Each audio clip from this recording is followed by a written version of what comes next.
Μαρία και η Τι και στο σημερινό βιντεάκι θα μιλήσουμε για το γάτο μου. Λοιπόν, ο γάτος μου είναι ο Εμμάνουελ και είναι αυτός που θα σας δείξω τώρα. Περιμένετε.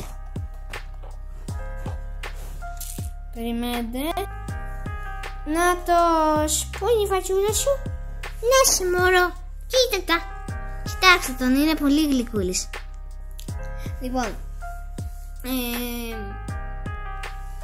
τώρα θα σας δείξω, θα σας πω πόσο χρόνο είναι. 5 χρονών και να, αυτή είναι η φωλίτσα του που το έχουμε φτιάξει και εδώ μέσα. Αν και κάποιες φορές πάει κάτω από το δέντρο, θέλω να το δείτε. Περιμένετε.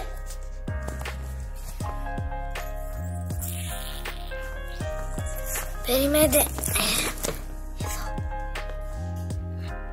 Να, εδώ είναι η φωλιά, δέντρο που κοιμάται. Και τώρα θα σας δείξω που πάει για να φάει, δηλαδή. Λοιπόν, και θα σας πω και κάτι μαζί. Λοιπόν, εδώ τρώει και άμα έχει κενά, αυτά τα κενά, δεν τρώει. Και νομίζω ότι είναι άδειο, δεν τρώει. Εκεί κοιμάται, εκεί τρώει και ας πούμε και την ιστορία του για να προχωρήσουμε στην άλλη φωλιά του και να τελειώσουμε το βίντεο με 2-3 πληροφορίες για τους γάτους. Λοιπόν, τον Εμμάνουελ δηλαδή, τον βρήκαμε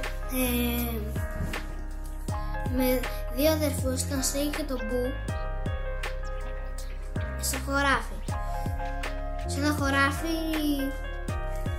μία μακριά και αυτά. Και τώρα δεν ξέρουμε πού έχουν πάει, έχουν φύγει. Λοιπόν, ο Εμμάνουελ όταν φεύγουμε μας ακολουθάει κλαίγοντας και άμα λείψουμε για πολύ ώρα μετά κλαίει. Και άμα λείψουμε για πάρα πολύ ώρα και είναι στεναχωρημένος μετά και μας βρει, έρχεται και κάθεται πού? Πάνω στο πρόσωπό μας. Έλεος δηλαδή. Ναι, ξέρετε. Λοιπόν, εγώ αυτό που έχω να πω για τον γάτο του Εμμάνουελ είναι ότι είναι ένα πολύ γλυκό γατάκι και πρέπει να αγαπάμε τα γατιά. Επίσης, είναι πολύ ήρεμος, δηλαδή έχουμε τα Χριστούγεννα που είχαμε στολισμένο το δέντρο, δεν το χάλασε. Δηλαδή, κοιτάξτε πως ήρεμος είναι. Θέλετε να δείτε τη φωλιά του έξω? Πάμε λοιπόν.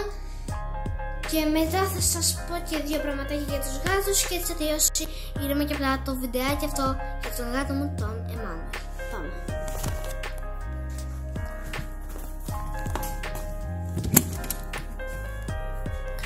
Περιμένετε να πάμε στη φωλίτσα του.